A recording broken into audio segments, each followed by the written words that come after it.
This is Paul. Yeah. I was looking over this, the possibility of a contempt of court for not doing what the court order says. Yeah. And then you got this order's in effect until the expiration date on page 1. Yeah. Duration exceeds 1 year. The court finds that an order for 1 year or less will be insufficient to prevent further acts of domestic violence. And then it was issued on July 31st, 2005. Now, I did have some questions about this signature. It seemed to me that, there's a possibility that it could be a forgery. I really think that this signature is a forgery. Yeah. But, I won't know until they actually get the actual signature of both those individuals and find out which of those signatures is real and which is a forgery. Yeah. I acknowledge receipt a copy of this order. I went through that quite a few different videos and emails. When the petitioner does not acknowledge the court order, then the court order is invalid. Let's say you petition a court. And the court does something you dislike for whatever reason. Let's say Heidi was hypothetically sitting there, if she was sitting there, or she wasn't, right? And Brent Baisden, he pissed her off. She's like, I'm not signing this. I don't agree to what the court is doing. Now, there are some judges and magistrates and justices and county commissioners that would get upset at a petitioner for not wanting to do what they wanted. Now, I don't know exactly what a petitioner has the right to ask of a court. But if a petitioner was of the mindset that they were not going to agree with 1,000 feet from her place of residence or business, or wasn't going to agree with treatment, if whatever it was that might not have been agreed with, and they issued the order, even though the petitioner didn't want the order, I think that would be violating the rights of the petitioner. Yeah. Now, I know you have the right to petition a court, and you have the right to request of the court certain things. Now, as the county commissioner, you can say, oh no, I'm sorry, Mrs. Budnek, it's not going to be 2,000 feet from your place of residence. We'll have to make it 1,000. She's like, no, it's got to be 2,000 feet.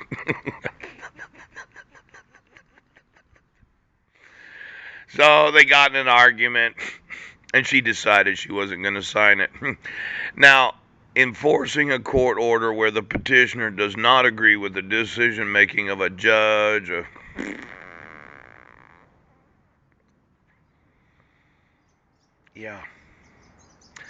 it would seem to me to have an enforceable protection order, the petitioner would have to acknowledge the order. They would have to accept that the order was what was going to be issued, and if they disagreed with it, then they had the right to not have the order issued.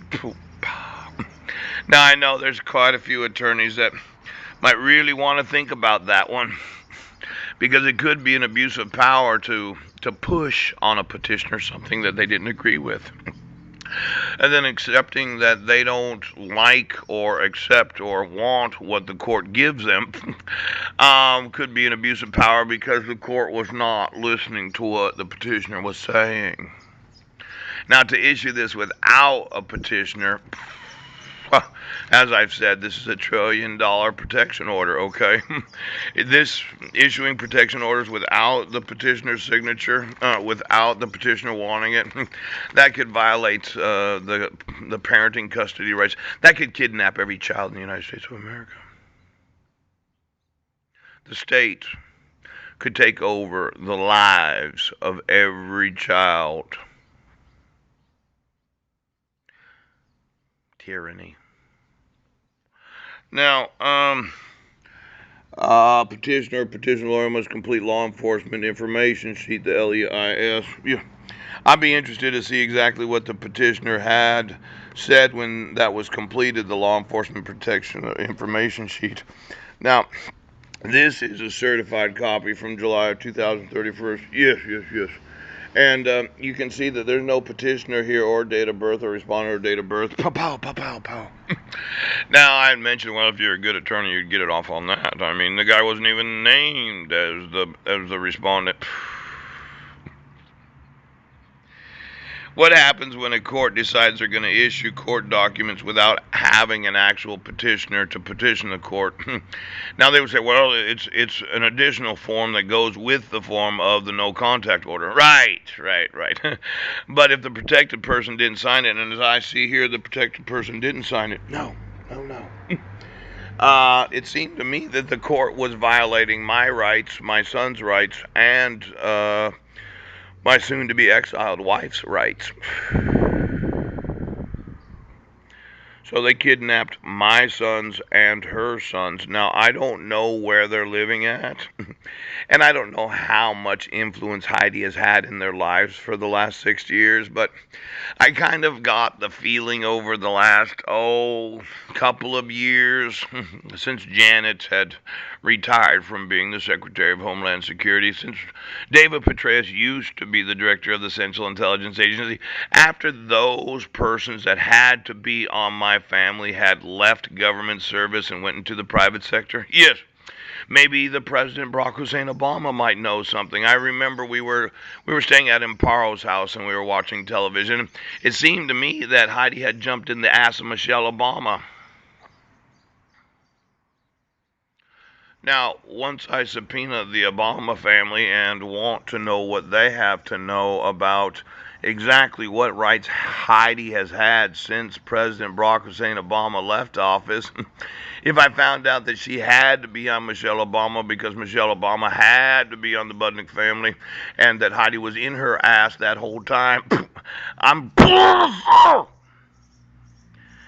I would not hesitate to sue any employee of the United States federal government.